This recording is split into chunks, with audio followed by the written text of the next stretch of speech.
sa letter A, Ryan.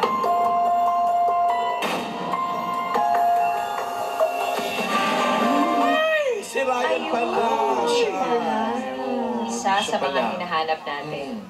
Ryan, Po. nakaranas ka ng anger management issue. Opo, nung ano po ako, mula po nung bata hanggang magbinata. Bata, simula bata? Paano nyo nalaman na issue pala ito? Parang gano'n. Lagi po kasi mainitin ng ulo ko nung bata po ako. Kahit sa laruan, gusto ko yung magawa, sinisira ko na lang. Pero ngayon, Ngayon wala na po. okay na. Tapos, Nung binata pa nga daw siya, may asawa ka na ba? Wala po. Wala pa rin. Binata- So, binata pa rin. Ilan taong ka na, Ryan? Ano po, 34. 34. Magti 34 po. Ano to, nagpapa-konsulta kayo sa doktor? Opo. Oo, kailan? Ano po, nung 2018, Mga ilang taon ganun? ano po, 21. Oh. Ongoing pa rin ba, Recently lang actually. Ryan? 3 years ago lang. Doctor's appointments mo para sa anger management mo? Okay na po daw ako. Basta suporta lang daw po sa gamot. Oh, naggagamot ka. nagme-meds. Medicine po. Ryan, sabi ni Lordy kanina, yung galit kasi, maaari siyang maging sintomas siya ng iba pang Issue. mental health issues or disorders. Yung sa'yo ba, Tokayo, may yung anger management mo, may nasabayan siyang ibang issue sa pakiramdam? Meron po.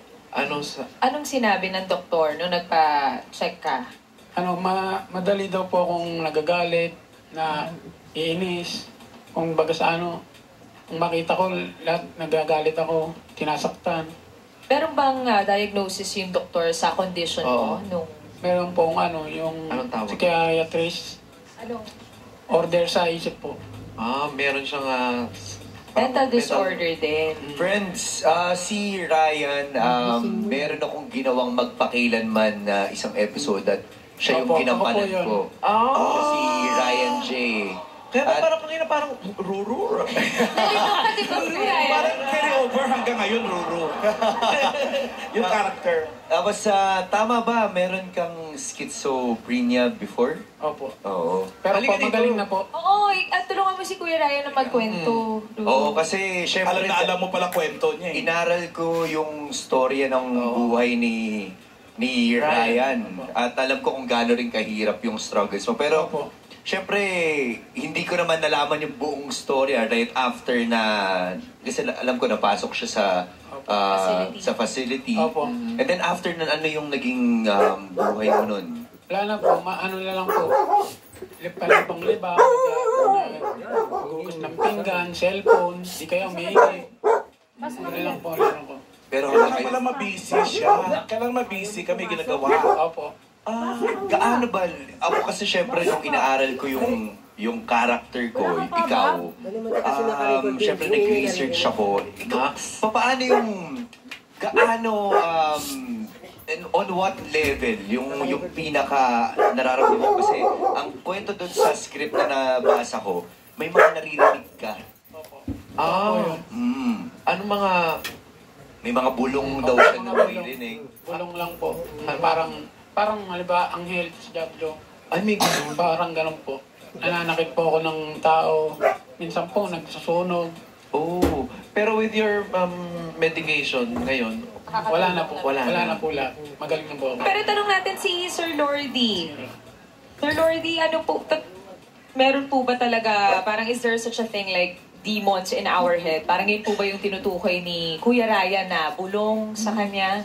Ayan, pagdating sa schizophrenia, no, isa to sa mga, kumbaga one of the severe disorders that we have to really watch out for dahil merong mga simptomas such as hallucinations and delusions, no, and even disorganized speech and behaviors na pwedeng mag-manifest sa isang taong naka-receive ng ganong diagnosis. So yung nabanggit ni Ryan kanina na may mga bumubulong sa kanya can be a form of auditory hallucinations. yun pala tawag. Yun yung mga bumubulong na Paano siya nabanggit niya. tinitreat, Sir Lord? Sasagutin mo yung bulong. Ayan. Hindi, May mga pagkakataon ba gano'n na, Ryan, na parang nilalabanan mo yung mga bulong? Oo po, nilalaman. Siyempre meron. Dapat talaga labanan mo. Paano, like, kinakausap mo ba siya? Parang ganyan? Oo, parang pong ganun. Para pong imagine. Ayun nga, hallucination. Pag kinakausap mo sila, Kuya Ryan, sa utak mo lang din o vocal? Oo. Sinasabi mo ba talaga? Sinasabi ko po talaga. Huwag na yun. Ganon. Paano? Huwag na yun. Sir Lordy, paano yung treatment nung gano'n, yung sa anger management? Or nagpa-consult? Yes.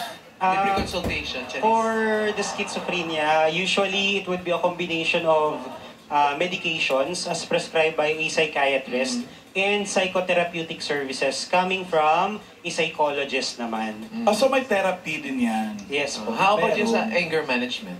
Yeah, sa anger management, may mga cases na talagang kailangan, they should work with a psychologist, no, in a collaborative relationship as well through psychotherapy. Oh, yun. At para i-confirm natin, tawagin natin si Tita Mel. Pero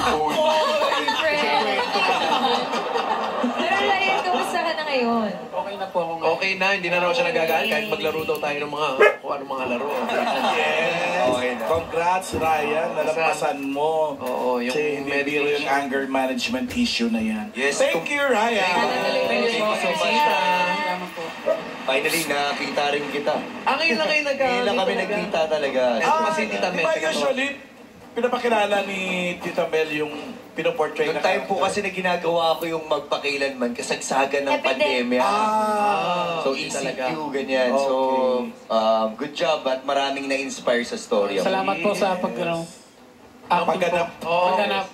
Ox ba sa'yo yung pagganap ni Ruru? Okay ba Napanood sa'yo? mo ba, Ryan? Napanood mo ba yung istorya mo sa pagpakailanman? Opo. Kumusta yung acting ni Ruru doon? Magaling pong aktor. Yes. Actually, friends, fun fact, si Ruru was recognized by award-giving bodies dahil Dun sa sa acting performance niya niya. doon. Alam mo, tawagin na talaga natin si Tita Mel. Thank you, Ryan. And congratulations sa'yo. Congrats, Ruru, and thank you, Ryan. Okay po. Kausapin naman natin yung isa pa niya pinili, si Robert sa letter C. Letter C.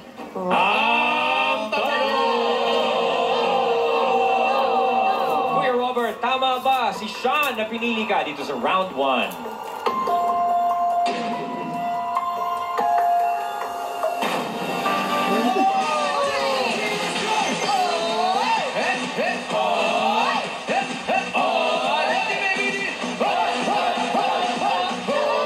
Alright, Sean, good job. Buong buo ang iyong 30,000 at mga tabarkads, nagsasaya tayo hindi dahil may pinagdaanan si Kuya Robert, kundi dahil buo pa ang 30,000 ni Sean. Yes. Okay, Robert, you went through anger management issues? Yes po. Kailan yan? Since 2019 pa po. Hanggang? Hanggang may pagkakataon po na madalang naman po ngayon. Madalang na. Pero most of the time po nung high school ako. So matagal-tagal na rin? Yes po. Bali 18 lang po ako nagkaroon ng confirmation sa mga kaklase ko na may something na... Sa classmates? Yes po. Kasi may top 1 po kami sa klase. So siya yung nag-concern sa akin na, Bob, may hindi normal sa ginagawa mo. So, Okay. Paano? Pwede bang ikwento sa amin ano ba yung naging rason bakit kailangan kalapitan ng kaklase mo? Si top 1? O si top 1. Oo. Bali po, inassign po ako ng advisor namin as taga-lista ng maingay. O mga noisy. Taga-lista po ng mga nag-go-over the bakod. So may isa akong kaklase doon na nagbanta sa akin. So at that time, sa klase, kinabukasan, sabi niya sa akin, palabita ka. Bida-bida. Bida-bida ka. Bida-bida daw po ako. Inassign lang naman po sa akin yun. And I need to do my part as a class sergeant at arms. So yun po. Tapos ano nangyari? Ang ginawa ko, nung pagkasabi niya po sana bida-bida, sinugod ko po siya. Tapos, ano ko yun, hanggang bumagsak po yung upuan. Ano ko sa kanya sa ilalim. Okay. So, nasapa ko siya ng isa hanggang sa inawat na po kami ng mga kaklase. Kuya Robert, meron bang specific triggers or Lordy, baka you have an answer. Meron ba usually specific triggers or sobrang in general lang na sa lahat ng bagay sila natitrigger yung anger? Iba-iba pa rin siya sa bawat tao, no? Pero sa karamihan, merong mga specific triggers na talagang magpapasabog dun sa galit na pwede nilang maramdaman, lalo na kapag meron value system na na-violate. No? Sa kanya siguro yung dahil nga naman na-assign siya na magganon, tapos biglang dinuro-duro nung kaklase. Ano nga ba yun? Sila value system siguro na Ano nga ba sinasabi yun? ni Lordy, no? Bob, may issue ba kayo nung kaklase mo dati? Technically po wala. Unang-unang. First time? Yes, iniiwasan ko po kasi gangster po yun eh. So lumabas po yung galit ko na hindi ko maintindihan bakit.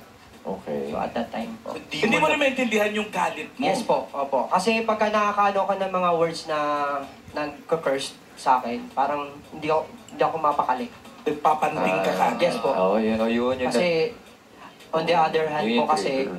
ginagawa ko ng maayos yung pagiging estudyante ko noon. Then paborito rin po ako ng values education. Nagtaka siya bakit ng ganyan nangyayari. And you said you had confirmation, dun nga, no, 18 ka. Pero yung diagnosis, nakapagkonsulta ka na ba sa psychologist? Yes sir, bali ang nangyari po psychiatrist po 'yon. Psychiatrist? Dumiretso ka sa Yes po. psychiatrist? Technically po hindi pa po Sir Ryan. Ang nangyari po kasi nagkaroon po ng libreng medical mission sa barangay namin. So may mga pagkakataon po kasi may humihiwa po sa likod ko na hindi ko maintindihan na masakit, tapos ang bilis ng mag-init yung ulo ko.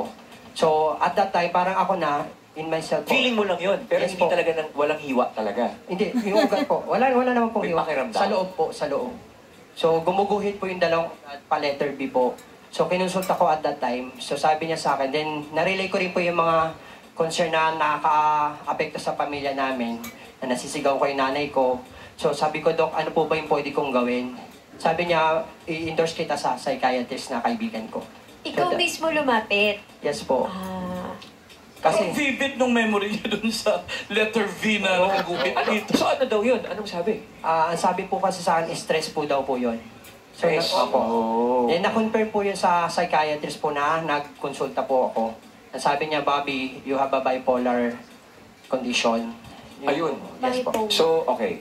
Yun yung ano, so thank you Case for... naman to. Oo. Kanina schizophrenia. Oo.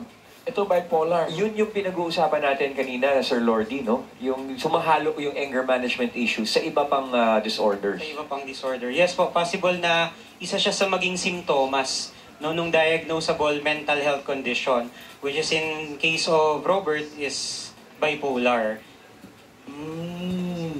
Bipolar, ano po bang perfect display of a bipolar person? Na yung malalaman agad natin. Yes, for information purposes only, I hope hindi siya magagamit for self-diagnosis, no? Pero it's a cycle between depressive episodes and either hypomania or mania. So, yung... Ano po yun, sir? Opo, yung Anong hypomania and mania are yung mga hyper episodes. No? Extreme emotions. Extreme energy, extreme activity, engagement. So, kung si mania is yung sobrang taas talaga, na tipong makikita na lang po natin dito, biglang nagtatumbling, umiikot, no, nang parang walang control. Si hypomania, medyo mas mababa, pero mapapansin pa rin natin na mas marami siyang ginagawa kumpara dun sa normal level na kayang gawin ng Mas isang busy. tao. Opo. So, marami pang ibang criteria kung may mapapansing mga ganon, mas maganda kung kukonsulta pa rin Yeah. sa psychologist or psychiatrist. Gaya nung ginawa ni, Kaya tama yung gaya ginawa ginawa ni niya. Bob. He went straight to a doctor, hindi self-diagnosis. Yes. Diba? Pero Delikado rin. nagpakonsulta ba siya ng yung sa doktor talaga? Kasi di ba nakakatakot? Baka mamaya na-aneurysm na pala yung dito sa Baka ugat sa likod. konektado sa dugo. May Scan ka na ba, Robert? Nag-try po ako pero wala naman pong lumabas na very good. Wala sakit. nakita. Opo. Hindi ko maunawaan kung ano po yun. Kamusta ka ngayon, Kuya Bob? Technically ngayon po napaka pinagpala po ng Panginoon. Kasi una po, siguro po dahil ay, mga pamilya ko po yung nagiging source ng aking strength. Then at the same time, yung psychiatrist po namin, nagbigay po siya ng mga support system sa work, sa church, at saka sa pamilya. Sa pamilya ko, yung nanay ko yung nagbabantay. Then sa work po, yung secretary namin. Then sa church po, si Sir Albert Moron. Parang meron kang sandigan Yes sa po. bawat lugar. Alright. Congrats, Bob! Thank you, Bob. Congrats. Thank you, thank you, po, thank namamas ko you. po. Para ba? Uy, tapos na. January na. Kasama naman natin si letter D. Aldrin. Aldrin. Hindi pala. Wala na. Hindi pala siya yung... It's a prank. Hindi siya nakaranas ng anger management Oo. issue. So, Aldrin, Hi, ikaw? Aldrin. Okay naman po. Mabuti naman. Okay. Hinga malalim. Check out. Si Aldrin, ikaw ay... sino nakaranas ng anger management? Kapatid ko po. Oh. Kapatid. Nakababatang kapatid. Nakababata pong kapatid. Sino itong kapatid na ito? Siya po. Si Ryan. Magkapatid kayo! Magkapatid kayo, Ryan! Oh! So bilang kapatid, naging support system ka rin ba ni Ryan? Ako. Oh, very good. Oo, Ikaw yung mas matanda sa kanya. Apo. Ano yung mga naobserbahan mo na behavior ni Ryan nung lumalaki kayo? Habang lumalaki siya pag konting ano lang po mainit yung ulo niya, madalas makipag-away. Tulad po ng sa laruan po. Naglalaro po siya tapos bigla niya na lang pong sisirain. Anong naglalaro? Mga laruan pong mga Yung mga toys. laruan niya. Mga toys po. And ikaw, bilang kuya, ano yung paano mo hinandle yung mga ganun? Kasi bata ka pa rin nun. Pinagsasabihan ko na lang po siya na huwag mo sirain. Laruan po yun. Ilang taon po ba ang agwat ninyo ni Ryan, Kuya Aldrin? 2 taon. So malapit na malapit talaga. Close. Kasunod. Ilan kayo magkakapatid? Bali, 5 po. Tapos sila yung magkasunod. Aldrin, hindi biro yung hindi biro yung pinagdadaanan ni Ryan. Opo. Lalo't ikaw ay kuya, meron ka bang maipapayo sa mga dabarkats? Halimbawa ay meron kaming kasama sa pamilya na tulad nyo ay pinagdadaanan. Kung meron po kayong kapatid na katulad ni Ryan, sana po gabayan nyo na lang po na paayos po yung kanyang buhay. Huwag sabayan ng patulan pag wala namang pagkakataon na nagkaganon. Kasi syempre, hindi mo rin mapipigilan, bata, hindi mo rin naman alam. Hindi mo rin alam kung paano i-handle. Tanungan natin si Sir Lordy. Paano po ba ang tamang suporta o paanong suporta ang dapat ibigay ng mga tao sa paligid ng isang taong merong anger issues? And unang-una po yung mahalaga yung psychoeducation, no? Yung alam nila kung ano yung nararanasan, nararamdaman ng isang tao para kung sakaling mauobserbahan nila, alam nila kung paano magre-respond. Kasi kung hindi natin naintindihan isang bagay, ang tendency, natatakot tayo, nagiging defensive or nagiging agresibo din tayo dun sa taong yon. So kung merong mga kailangang support, no, kung may mga kailangan nila ng kausap, better if we can make sure if someone could be there, no, to attend to them. Oo nga, paano ba yun pala? Ano ba to? Namamana or... Kasi nakikita nila yung mga paligid nila Or sa environment na kinalakihan? It would be a constant relations po, no, between genetics and environment or yung namamana at saka kung ano yung nararanasan natin sa paligid. Yeah, it can be triggered by trauma. No, may mga pagkakataon po na makikita talaga natin sa family line nila, may history. Pero kung supportive naman yung environment nila at nare-resolve naman yung potential sources of stress, maaaring hindi siya mag-manifest. Pero kung medyo problematic or less supportive yung environment, then yung risk niya ay mas mapapataas. So napaka-importante ng contribution po, no, ng environment. Especially sa family. Yes. Yes. Oy, pero last na, tanong na lang natin si Sir Lordy para na rin sa mga Dabbercats na nakaka-experience sa mga ganung bagay. Ano po ba yung healthy ways to release anger? And naka-pattern din siya, no, dun sa tao kasi iba-iba. Kaya mahirap minsan magbigay ng direct way kasi there's no one size that could fit everyone. So kaya maigi talaga na kumukonsulta tayo sa psychiatrist or psychologist. Pero ang batay sa mga pag-aaral, ilan sa mas nakakatulong, no, sa mas nakararami ay matutong intindihin kung ano yung emosyon na nararanasan nila. Alamin kung paano nila ito mai-express in a healthier way without invalidating themselves, no, and how they can respond instead of just reacting to their environment. Because when we respond, we tend to evaluate kung makakabuti ba siya para sa atin or sa mga nakapaligid sa atin at sa iba pang pwedeng maapektuhan. And also, maganda rin siguro na ipaalam natin sa mga Dabbercats natin na who are going through certain things and kapag hindi nila naintindihan yung nararamdaman nila, that it's okay to seek help. Gaya ni Kuya Robert na siya mismo yung lumapit kasi feeling niya hindi na siya okay. hindi sign of weakness ang pag-seek ng psychiatrist. Tama po ba? Tama po. Very well Tama. said. Yes. It's okay not to be okay, and it's okay to ask for help. Amen. Yes. Thank you, Lordy. Thank you. Thank you, Aldrin. Thank you, Aldrin. At thank you din, Sean. Yes. Actually, hindi pa natatapos dito. May 30,000 ka pa. Nakikita ni Sean ang future niya eh. Thank Oo, you, na Lordy. psychologist. Tuloy mo na. Ay, yung course ba niya, psychology, kailan siya magiging psychologist? After ng bachelor's degree, kailangan niya munang mag-take ng master's degree, preferably in clinical psychology, pero kahit anong area of concentration, actually pwede rin naman.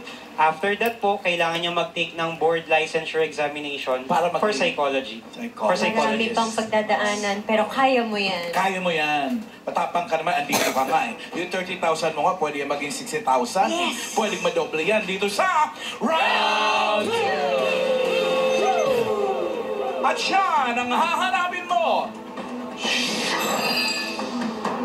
champion sa singing contest. Alright, Sean. Ang una Songerist. Ang una mong sasabihin ay ang the one. Yan ang magiging final judgment mo. Are you ready? Yes, ma'am. Alright, your 10 seconds starts now.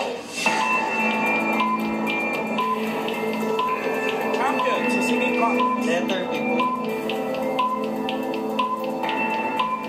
Letter B. Letter B. As in Bob. Lordy. Lordy. Friends, diretso tayo. Diretso Kahit na. Lordy.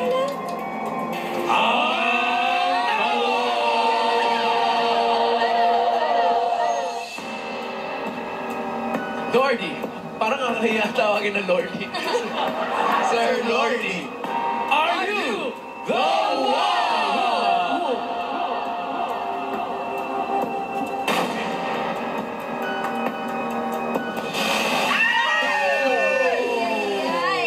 Sayang, Sean. Ano ba yan, Sean? Minus 10,000. Pero nag-champion naman daw si Sir Lordy sa sayaw. Ito ba yan? Si Shapon. Yes! Nagkikrip mo.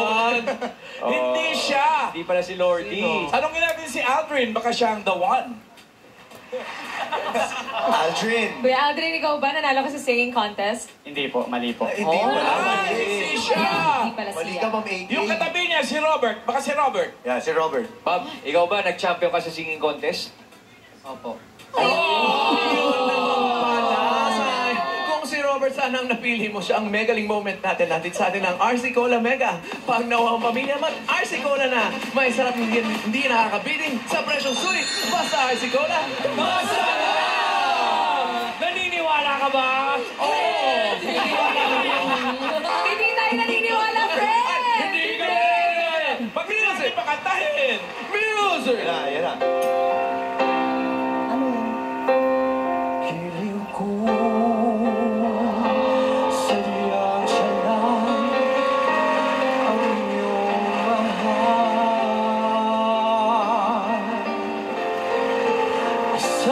Asahan mong ako'y di hahadlas habang ikaw ay maligaya, ako'y maghihintay maging hanggang sa dulo ng walang hanggan. Ladies and gentlemen, our concert diva. Thank you, champion nga. Thank you, Robert. Thank you. Sean, congratulations. Mag-uwi ka pa rin naman ng 20,000 pesos. Congratulations. Anong gusto mo sabihin? Pwede pong bumati. Of course. Go Thank ahead. you po sa The Berkats at for giving me a chance po na maging judge sa College Mental. At binabati ko po yung family ko, yung mga kapatid ko, yung buong Navarro family, Faiwas family, Prendosa family, Bangit family, Angana family, Prendosa family, Grimaldo family. At sa lahat ng family all over the world. Congratulations, Sean. Galingan mo yung pag-aaral mo, ha? Yes, Sean, at ang lahat ng choices natin dito sa studio ay tatanggap ng gift pack mula sa Efficacent Extreme. Mapapag-good night ka talaga sa sarap ng tulog. Hashtag relax dream sleep with Efficacent Extreme. Maraming salamat sa mga nakakwentuhan natin ngayon. Sabi nga, ang lahat ng sobra ay nakakasama. Kayo kung katulad ng ating mga bisita, may mga emotions kayong hindi makontrol, lalo na ang galit, seek professional help. Susunod na ang pagsugod ng swerte sa Team Barangay. One for all for one dito yan sa